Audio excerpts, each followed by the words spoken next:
Alivia la tos con pimienta negra, clavo dulce y jengibre.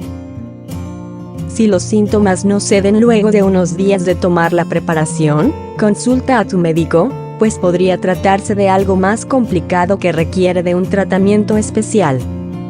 La tos, el resfriado y otros malestares respiratorios pueden afectar tu salud, sobre todo en temporadas frías o lluviosas. Aprovecha las opciones que te brinda la naturaleza y alivia la tos con pimienta negra, clavo dulce y jengibre. ¿Cómo preparar un remedio a base de pimienta negra, clavo dulce y jengibre? Ingredientes: una raíz de jengibre, 3 granos de pimienta negra entera, una taza de agua, 250 mililitros, una cucharadita de clavos dulces, 4 gramos, el jugo de un limón.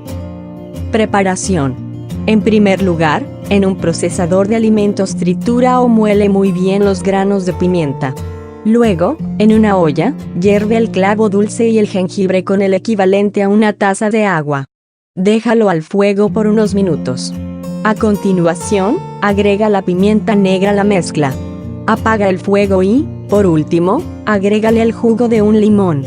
Toma la preparación 1 o 2 veces al día hasta que desaparezca la tos. Un tratamiento fácil y efectivo que alivia la tos.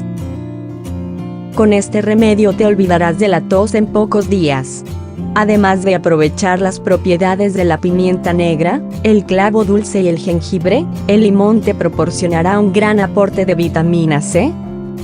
Consulta a tu médico si la tos no desaparece al cabo de unos días, ya que esto podría indicar la presencia de una enfermedad más compleja.